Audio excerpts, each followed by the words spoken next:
No. Oh, yes. Okay. My name is Sue Burgess, and I will be your worship associate for today for the Unitarian Universalist Fellowship of Charlotte County. I describe myself as a short, pudgy woman who has little or no white hair. I am wearing a white and black dress, and that's all you're going to know.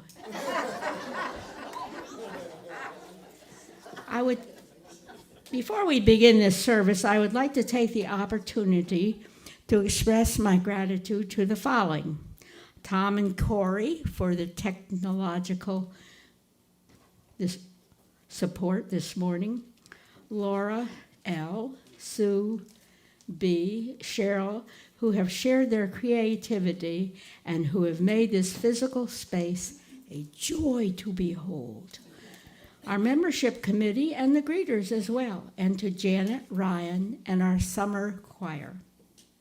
Kitchen volunteers and those who brought goodies, thank you. Please take this time to silence your cell phones, and I'll try to remind you afterward to turn them back on. Whatever your faith, whatever your belief, whatever the heritage of your country, you are welcome here. Whoever you are and whomever you love, you are welcome here. And whether you entered walking in briskly or ambled or rolled in, you are welcome here. The chalice lighting, which Dorothy said she would do for me this morning. And the words are,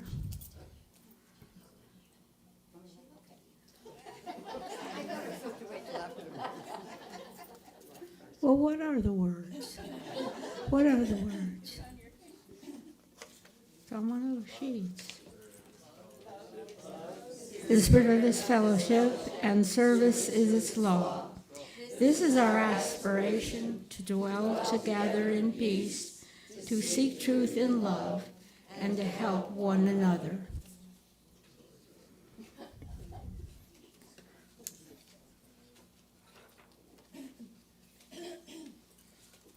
I love these people. They numbered the pages. They know with whom they were dealing.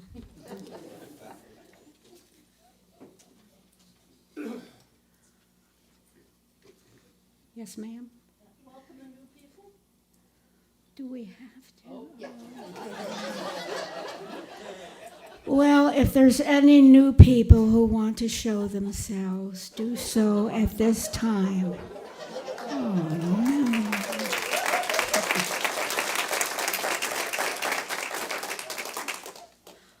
All right, this fellow with the blue shirt, yes, please. Hi, my name is John Van Camp, and I'm a member of the Unitarian Church in Venice, where I'm active in the social justice arena. I'm fairly new. I moved there from Detroit, and I understand you folks are heads and shoulders above in terms of your work you're doing in social justice. So I'm interested in see what we can do together, because there's probably things that we can do together. Welcome. The couple behind you. I was just gonna make you do it myself. Hi, I'm Cindy Ringo. This is my husband, Rich. That's all you need to know about me tonight? This is our first time here. This is not my first time at a Universalist church. I went to one probably many years ago before this guy, I was dating a Jewish guy. And I was very, very Catholic at the time and wanted to find a place where we could worship together. And so we just moved Michelle here. Michelle is, I'm her guardian now. Okay. Michelle is a person that has absolutely no living family anymore except us. I'm sorry, I didn't hear that. I'm her guardian. She has no living family anymore. Her uncle was taking care of her in the Chicagoland area, and we moved her here in January. The courts allowed me to move her here, and she's very much a churchgoer. So we know her from church, from a big Catholic church, and so I'm trying to find a church that helps me as well. So that's why we're here. All right, welcome. Welcome. Okay, well, there's one other body. Hi, my name is Kim Bridges, originally from Minneapolis. I attended a UU church up in Clearwater when I got Sundays off. And I just moved down here a few weeks ago, and I was so happy to find you. I'm very happy. Welcome too, as well. I'm Jack Kay, and I recently had lunch with the president of the board, and he said the food here is better. I'm also the president of the board in Venice, and but I live in Charlotte, so I thought I ought to come back. Thank you, Dennis.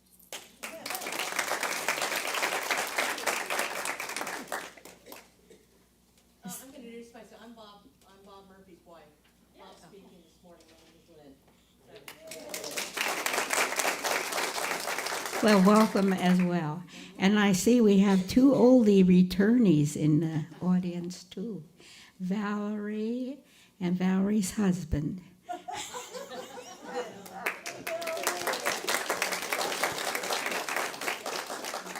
Sue, one more. I think there's at least one more. Oh, I was here last week. So I live here in Port Charlotte. Well, good morning.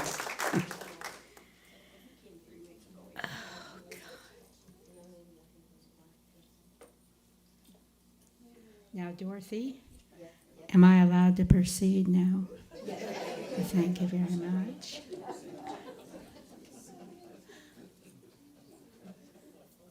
Where?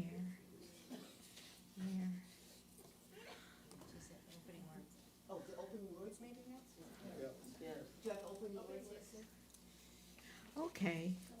The opening words were, never mind. Reverend Nathan Ryan was called in November 2020 as the senior minister of the Unitarian Church of Baton Rouge. A Louisiana native, Nathan makes a mean red and beans and rice and believes that good food goes a long way to world peace. Be it real or a metaphor, whatever is in your backpack or your briefcase or your purse that you've brought into this sanctuary that is weighing you down, leave it behind. Whatever you are carrying that is keeping you distracted or caught up in shame or guilt or hopelessness, leave it behind. If you need it, it will be there when you're done. But for this hour, just let it go. Come in this place with open hearts. Come into this place with a soul that has remembered how to be tender again. Come into this place with renewed hope for this world. Come in this place ready to build a world we've always been worthy of and have always dreamed of. Please rise in body and spirit. We sing hymn number 207.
thank you.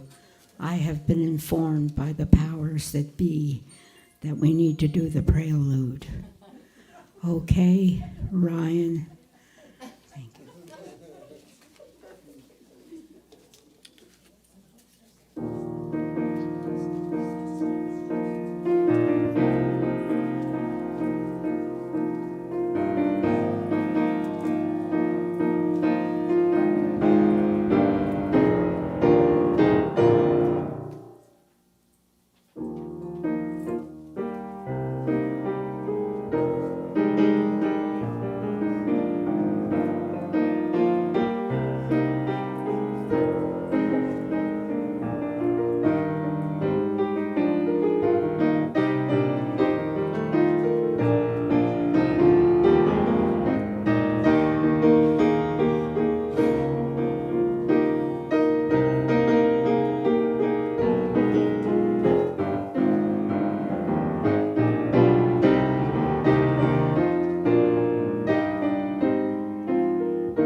Thank you. That was very nice.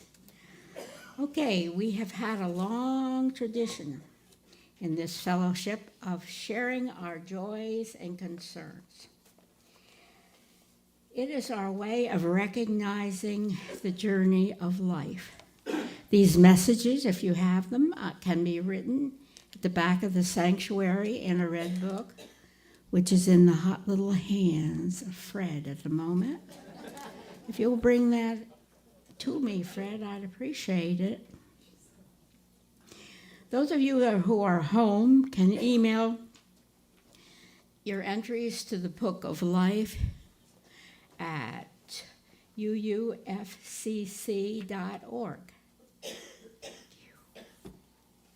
Email messages should be entered into the red book no later than a day before, Saturday prior to the service. After I've completed reading, we will have a moment of meditative silence. So here we go. May 21st. Thank you, Lori B., Dorothy P., and Mark E., for your time and effort to sort donated food at CHAPS last week. You are valuable in sorting. Over 15,000 pounds of food was donated by residents through the annual post office food drive on May 13th. John Lee. On May 20th, we celebrated the Emancipation Day for Floridians who were enslaved. It took 2 years for the word to get there. Yesterday, the NAACP issued a travel advisory for people of color considering a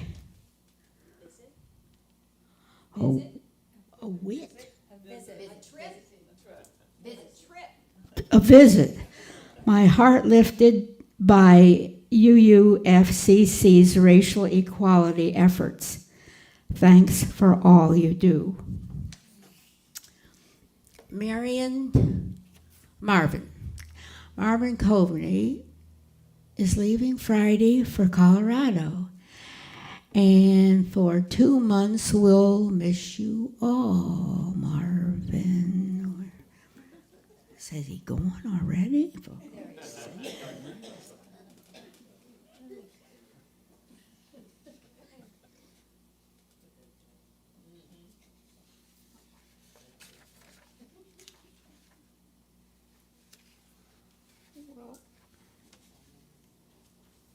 Somebody asked me if I knew what I was doing, and I assured them that I did, but that was a lie. Small lie.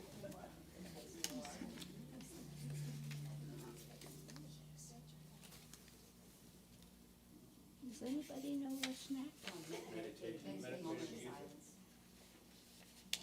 We will have meditative music, if you will, please. We will enter in a spirit of meditation. Ryan will play. Thank you.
Thank you. That was lovely.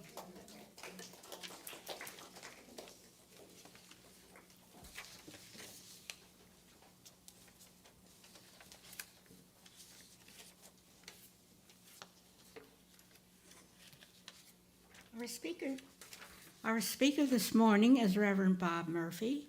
Reverend Bob Murphy is a Unitarian Universalist community minister in Florida. Bob is the minister who started the Green Sanctuary program during the 90s. Because of this climate change and other environmental problems, he's active in a long list of environmental justice programs. Bob lives in St. Petersburg.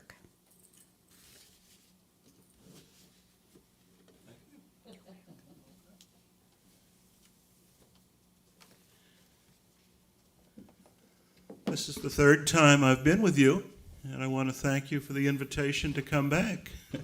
It's very much appreciated. Thank you. And I want to give special credit to Sue, to Ryan, to the choir, to the kitchen crew, and certainly to the audiovisual people. You're all very much appreciated. The technical people, all of you.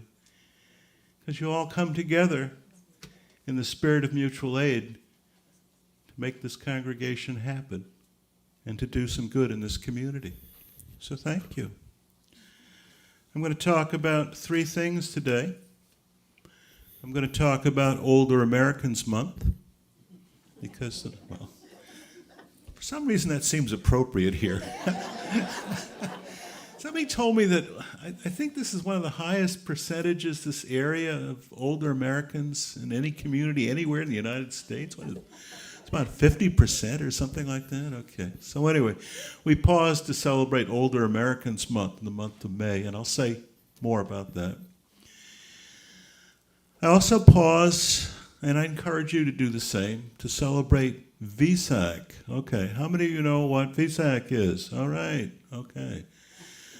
Well, we'll talk about that then. It is the day that recognizes the birth, the enlightenment, and the death of the man who we call the Buddha, who was originally a prince in Nepal called Siddhartha Gautama. So Vesak, you can think of it as Buddha's birthday, but there's some other things that are involved too. And the third point that I'll discuss today is Florida and flamingos. And I'm going to suggest that if you really want to understand good religion and why it's needed in the here and now, come on down to Florida. All right. You're going to learn everything you need to know about religion in Florida. There's no place else to go, you know? Why go someplace else? Okay. So, for those of you who want to know what the minister talked about today, when you go home, whatever, you know, that's what I talk about. I talk about VSAC, older Americans, and everything you need to know about religion you can learn in Florida. All right. So let me start with Older Americans Month. The celebration actually started back in 1963 when John Kennedy was in the White House. And at that point, average life expectancy in the United States was about 70. About 1/3 of the people past the age of 65 were in poverty. There was no real civil rights legislation of any kind in the United States, not at the national level, well, not since the 14th Amendment anyway. Very little for civil rights. Something like the Americans for Disabilities Act was far into the future, 1963. And Medicare and Medicaid were still in the future. So a lot of things happened in the early 60s to recognize older Americans and to try to be helpful. And that celebration has continued in every year since 1963. Older Americans Month, month of May. What's VSAC all about? Well, VSAC, I should say, first of all, I'm not a Buddhist. No, I'm not a Buddhist, but I have an enormous amount of respect for Buddhism. And in my ministry for the past 30 years or so, I've encouraged congregations to take some time during the month of May to recognize why and how Buddhism is important for all of us, and try to understand the lessons that Buddhists teach. And there's a lot of diversity in the Buddhist community, but we'll talk about some of the points where Buddhists come together and what it is that they offer to the rest of the world. This is the third year that Vesak, the Buddha's birthday, has been celebrated in the White House. Okay, think of that as a milestone. Now, there's lots and lots of diversity in the Buddhist community. There's not a clear agreement as to just when the Buddha was born or even what year. And it was probably 450, 500 years before Jesus. You know, you can argue over that. When was the date? Well, in Singapore, they would say June 2nd this year. Other places would say, no, May 19th. But somehow the White House brought everybody together, all these different groups, on May 5th for the third celebration of Vesak in the nation's capital at the White House. So we take it very important, and as Unitarian Universalists, we appreciate the religious diversity that is increasing in this country and why this is so important.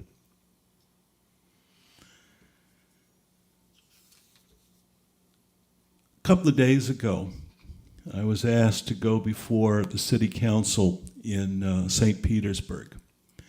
And I do quite a bit of work with older Americans, and I was asked to explain why Older Americans Month is worth noting. And as I was moving towards the podium, one of the city workers pulled on my jacket, the jacket that I'm now wearing, whispered in my good ear, keep it short, you got 3 minutes. You people have given me more than 3 minutes. I appreciate that very much. He said, keep it short, you got 3 minutes. Okay. The mayor wants to give the proclamation, and then they want to move on to other things that are also important. So I promised to do my best. And I said to the city council, this proclamation is very important at this moment. And I want you to think about where older Americans have been in the last 3 years. Okay, just 3 years. Just think about that. Okay. So I want you to think about the COVID pandemic, because officially we've been told it's over, it's all over, it's finished, it's gone away. But it hasn't gone away. There are still people being diagnosed, not just in Florida, but in other places with COVID, and I know several of them. There are people who are still dying from COVID in Florida and in other places. We have no idea, despite government reports, when or how this pandemic is going to end. All that we know is that many of the relief programs that were in existence, they're not there anymore. And Congress, of course, is hacking away at food assistance programs and chopping away at Medicaid, and it probably would like to attack Social Security next. And many of these are the programs that people relied upon, especially older Americans relied upon, and continue to rely upon because of the pandemic. So I want you to think about COVID-19. Now, officially, 89,000, about 90,000 people have died in Florida because of COVID-induced illness, officially. Do any of you believe that number? I don't know. Maybe some of you do believe it. I don't know. People believe all kinds of things. The real number is probably about 3 times that. So maybe it's up around 300,000 real COVID-induced deaths last 3 years in Florida. And of course, millions worldwide. We're very much aware of that fact, especially older Americans, because that's the reality we live with. And we know that most of those deaths, most of those hospitalizations were for older Americans, people past the age of 65. Now, I want you to think about climate change, because that's another reality for older Americans, and Sue has already referred to climate change. the newspapers, TV, they talk a lot about hurricanes and red tide and that kind of thing. And, these are big problems, and they shouldn't be ignored, obviously. I mean, Port Charlotte was hit very hard by Hurricane Ian less than a year ago. And you may be hit by another hurricane this summer. So we're concerned about hurricanes and red tide. But what's really killing old people right now, what do you think? It's the heat waves. I mean, Florida in July and August, and you all know this, is very, very difficult. Happens every year. Each summer is hotter than the previous summer, and the sea keeps on rising. And this is the reality that we live with, and if you're an older American, you're especially aware of it. Heat waves, dehydration, skin problems, vision problems, all kinds of things that are related to climate change. And it's a here and now experience. It's not something, some people say, well, it's maybe 20, 30 years into the future. No, for us, it's here and now. So that too is an issue that needs to be addressed during the older American months. Think about homelessness. Now, I encouraged the city council to leave its splendid palace, City Hall, walk over to the big Unitarian Universalist Church at Mirror Lake, which is really just a couple of blocks away in St. Petersburg. And I know some of you have been to that church. And there's an art exhibit there right now. It's called The Faces of Homelessness. The Faces of Homelessness. It's in the lobby of the UU Church, St. Petersburg. And there are 17 portraits.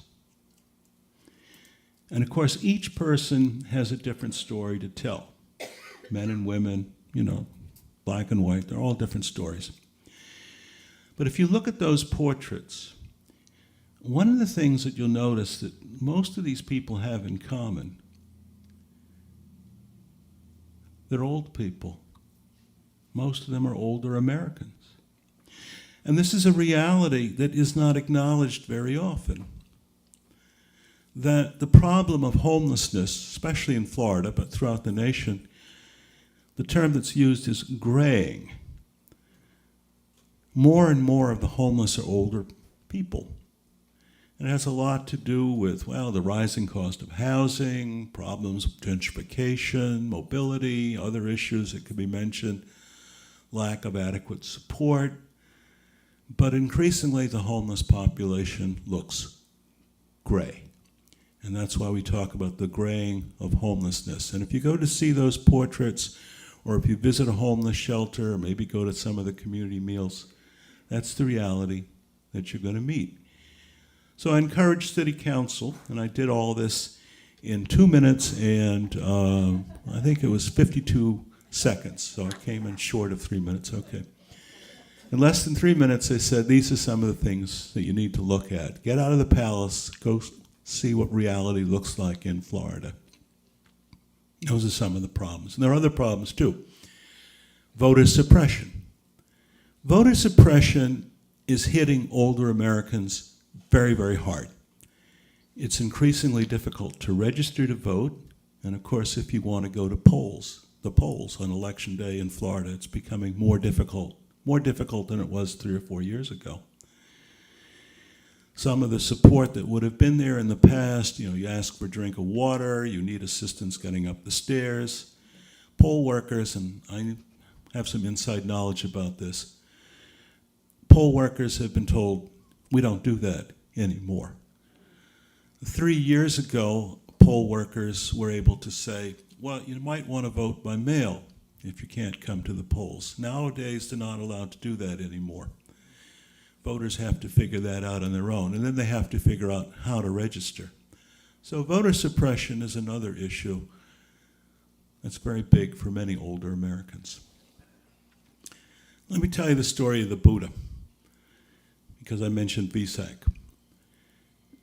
According to legend, the Buddha, the man who became the Buddha, was a prince named Siddhartha Gautama. He lived in a palace. And his family, his father particularly, was very, very protective. You know, that happens with parents sometimes. They don't want their young people to be exposed to the real world, to find out what's going on out there, because they might be unhappy. But kids are often very rebellious, and it was the same way back in ancient times in ancient Nepal with the young prince. So he sneaked out of the palace with his chariot driver, Chandika, to find out what's really happening in the larger world. And according to legend, first of all, the prince saw many people by the side of the road, some of them hunched over, some of them holding sticks, canes, and others, things like that. And the prince said to his chariot driver, "Who are these people? I've never seen people like these in the palace. Who are they?" And Chandika, the chariot driver, says, "My lord, these are old people. This is what aging looks like." And somehow the prince had been protected from that experience, but he was troubled when he saw that reality. So he went back to the palace. But on another occasion, he left the palace with his chariot driver. And this time he saw people by the side of the road in the community, and they looked very, very frail and very, very unhappy, and they were like this, you know. And the prince asked his chariot driver, "Who are these people? Why do they look like that?" And Chandika said, "My lord, there's a plague in the country. This is what illness, this is what disease looks like." And that troubled the prince greatly, but he went back to the palace. The third time when he ventured out, he saw a parade of people moving very slowly, very unhappy people. He said, "Who are these folks? Why are they so unhappy? What are they carrying?" And the chariot driver said, "My lord, this is a funeral procession. They're carrying a corpse, and this is what death looks like. And it happens to all people." And the prince was very troubled by that. He went back, and yet he went out again one time, and this time he saw a holy person who was searching for a better way of living, looking for the truth. And the prince said, well, what's this all about?" And the chariot driver explained. And subsequently, some days later, the prince left the palace forever. He took off his robes, put aside his jewels, and he left. He left his wife behind. He had a child. He left his child behind. He went out into the larger world to find the truth and to find a better way of living. And eventually, he was awakened, and eventually he became enlightened.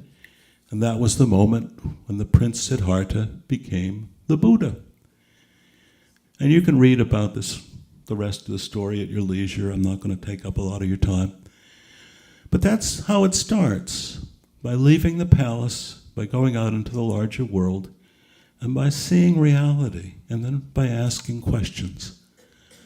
Older people, people who've experienced disease and injury, and of course death itself, facing that reality. So we learn this from Buddhist experience, but you can learn in other ways too. Let me proceed to my third message. Everything you need to know about religion, good religion, everything you need to know about being a congregation, you can learn here in Florida. All right, you don't have to go to Nepal or someplace else. You don't have to go to St. Petersburg for that matter. You can learn it right here in Charlotte County. Or you can go down to Key West. Okay, that's not that far from here. All right. So what do you learn in Key West? Well, they know two things in Key West. You learn a lot of things in Key West, right? Okay. All right, you all know Jimmy Buffett songs and things like that. We should do Jimmy Buffett songs sometimes. All right, they know lots of things in Key West. Every night, much of the community goes down to the waterfront, so these are people of all races, different religions, backgrounds, abilities, all that stuff. They go down to the waterfront at sunset. How many of you been in Key West? All right, you all been in Key West. What do they do at sunset on the waterfront? Okay. Mallory Square. Right, Mallory Square. Okay, what do they do? All right. Okay, well, they party, okay, and there's musicians and street entertainers and all that stuff. Okay, they do all that stuff. And then the sun goes down, and what do? They applaud. Okay, so all of this diversity, they all come together in the moment. Okay, and there's no creed, there's no catechism, there's no minister, but spontaneously, or so it seems, they come together to enjoy each other's good company, to be in the moment, and to appreciate the natural world. The sun goes down, and of course we know it's going to come back up again tomorrow morning. And they applaud. That's what they do. It's like a religious action, but it's very spontaneous. Everybody knows how to do that, okay?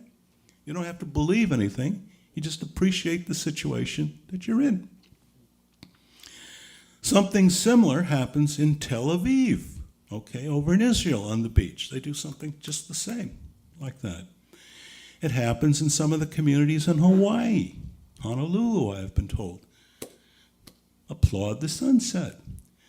Something similar happens in some of the coastal communities in India, okay, Goa, places like that. People come together just to appreciate each other's good company and to understand the moment and just to express appreciation. So this is something that we can learn. We can learn in Florida, in Key West, but in other places too, just to be in the moment and to appreciate each other's good company. There's something else you can learn in Florida, and it has something to do with flamingos.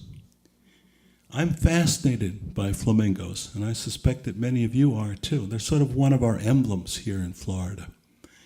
You can learn a lot from the flamingos.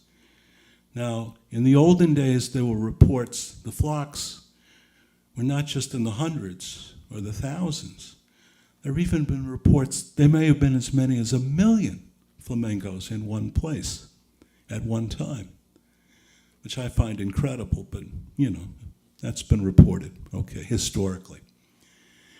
And somehow, all of these birds manage to get along with each other, even though ornithologists and others who study these things say they all have their different personalities, and they have their different family arrangements. And yes, there are same-sex couples among the flamingos. So there's all this variety. Okay, they're incredible. You know, sometimes they have individual disagreements and things like that, but somehow they manage to coexist. And they practice what we would call mutual aid. Okay, maybe that's something that, well, I've already mentioned mutual aid. Okay. So they help each other find places to nest. They find sources of food. They protect themselves against predators. Somehow they've worked this out with no particular creed or catechism or whatever. You know, I call it flamingo theology. That's why I use that term, flamingo theology. They have figured out how to do this. Now, they're not altogether unique, because if you go into the natural world and you study elephants or dolphins or crows or many other species, you'll find that they have their own theology, their own form of mutual aid and how to get along with each other. But we're in Florida, so we use the term flamingo theology. And the message that I leave you with is that if you want to be a good congregation, if you want to be helpful in the larger world, study the flamingos, study Key West. Take time to appreciate the moment, to be with each other, to respect unity and diversity. You can do that. Maybe applaud the sunset every night if you want to do that. And then, and you can learn this from flamingos, help each other. Just be with each other at the right moment when your help is needed. And you already have a declaration every Sunday that pretty much explains this. Love is the spirit of this fellowship, and service is its law. This is our aspiration. You can read along with me if you like. To dwell together in peace, to seek truth and love, and to help one another. You can learn that from a Flamingo, okay? You can learn it from the Buddhists, the Christians, atheists. Namaste. Thank you. Okay. All right. Now, we'll meet after the service, but I got asked questions, so I'll try to answer them as best I can. Okay. Why are flamingos pink? Okay. Why are flamingos pink? They eat shrimp. Okay. All right. So if they ate broccoli, then, well, okay. All right. Think about that. Okay. Are flamingos native to Florida? Yes. No. Depends on who you want to believe. Okay. Up until very recently, it was argued that they were not native to Florida, but the evidence now suggests they've been there all along. Okay. And they had some difficult times because of human activities, but they've made a remarkable comeback. And nobody's sure just why or how, but the numbers are increasing. And so they're survivors. They know how to survive in a difficult place. So there's even more that we can learn from flamingos. What is a herd or congregation of flamingos called? What's the name? Flock? No? Yeah. Flamboyance. Yeah, you got it. Yeah, it's called a flamboyance because they're very flamboyant birds, and a group of flamingos would be called a flamboyance. So maybe you're a flamboyant congregation. I don't know. I think maybe Sue is. I don't know. But, maybe some of you others too. Okay. Thank you.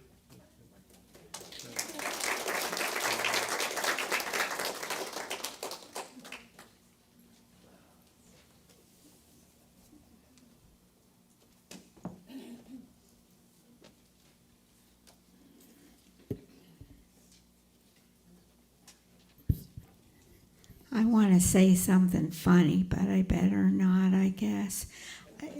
Did you make this stuff up? Spent too much time in Key West.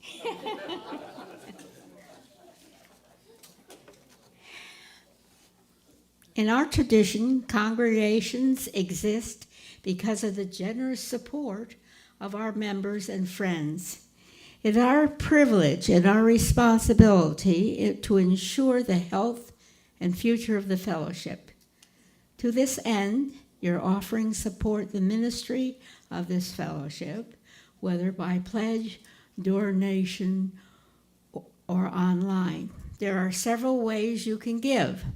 You can drop your donation in the baskets that are being passed around by the greeters. For those at home, you can mail checks to the office, drop them in our mailbox, or call the office to make other arrangements. We are also equipped to accept donations through the Venmo app. Payments through this app should be made to UUFCC offering. Your generosity is always appreciated. If you are with us for the first time, do not feel obligated to give. Your presence is our gift. Now, I always thought that was a grave mistake. Those words right there, if you're here for the first time, dig deep, okay? Or think about it. Thank you.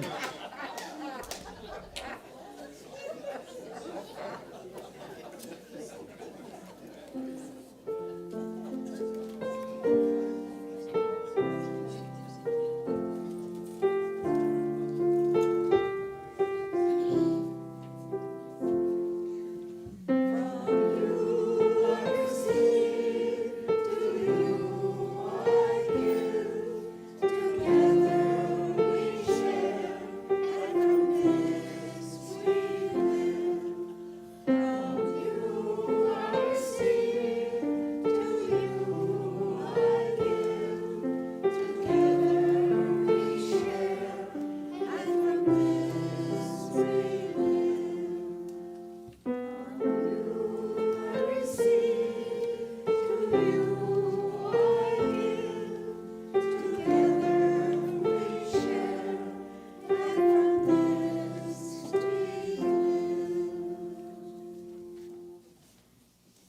Thank you.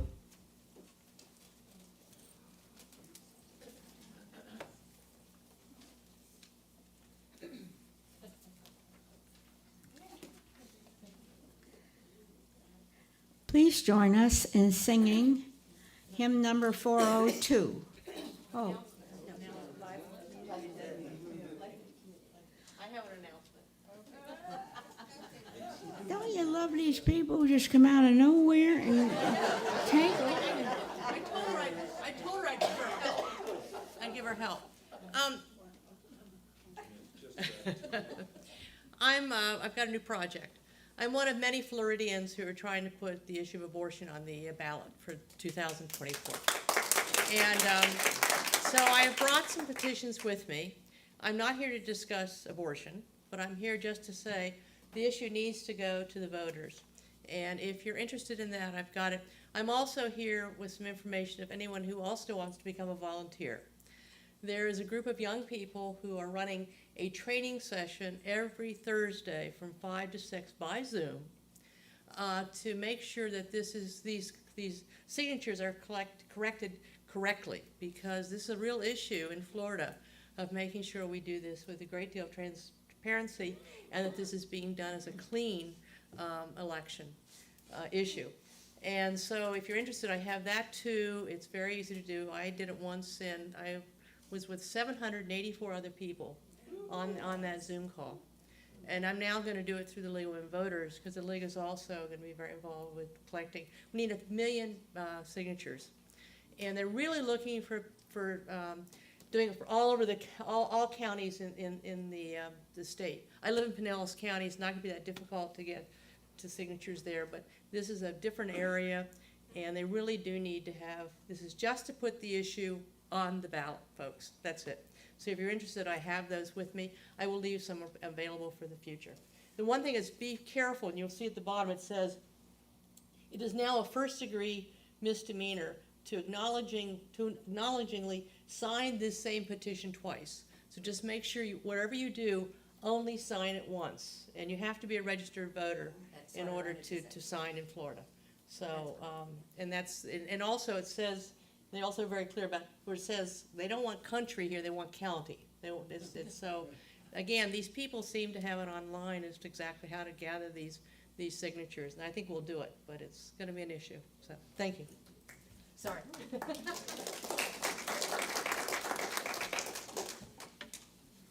Okay, the second announcement. The NAACP General Membership Meeting is Thursday at Life Changes Experience Baptist Church, which is 2200 Veterans Boulevard, from 6 to 8 p.m.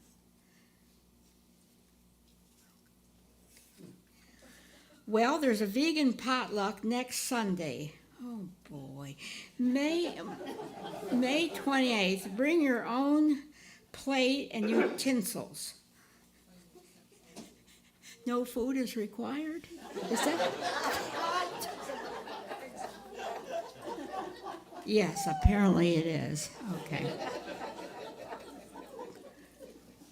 Today's art committee meeting is canceled. However, I hope you will still enjoy our new exhibit featuring 5 artists from the Visual Arts Center Portrait Group. Reception to meet these talented artists will be held this Friday, May 26th, from 4 to 6 p.m. Please come and make the artists feel welcome. Now we got this bald-headed guy coming up here. Okay, just a minute.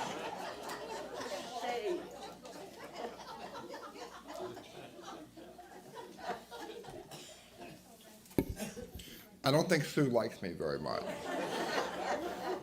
I just wanted to let everybody know that the tech committee is having a tech meeting tomorrow at 12. It is open to anybody. I have invited several people by email. Some of them will be attending by Zoom, so that is also acceptable. We will be using the universal link tomorrow at 12. Thank you.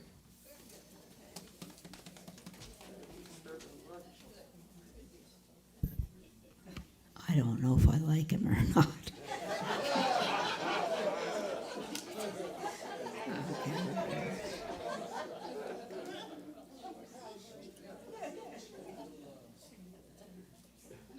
Okay, life of the community, have we been there?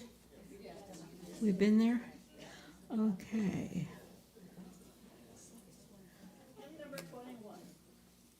Hymn 21, I've been told, is the next thing on the agenda.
Be true, be well, be loving. The Reverend Dr. Cynthia Landrum is the minister of the First Parish Church of Stowe and Acton, Massachusetts. We leave this gathered community, but we don't leave our connection, our concerns, our care for each other, our service to each other, to the world, and to our faith continues until we are together again, friends. Be strong, be well, be true, be loving. As Dorothy extinguishes our chalice, please join me in reading the words in the order of service. We extinguish this chalice, but not the light of hope, the fire of commitment, or the warmth of community. May those ideals shine in our lives and warm our hearts until we go in peace. There are refreshments in the usual spot. Thank you. What? We're singing another tune? 10:57. Jesus, no end to it, is there?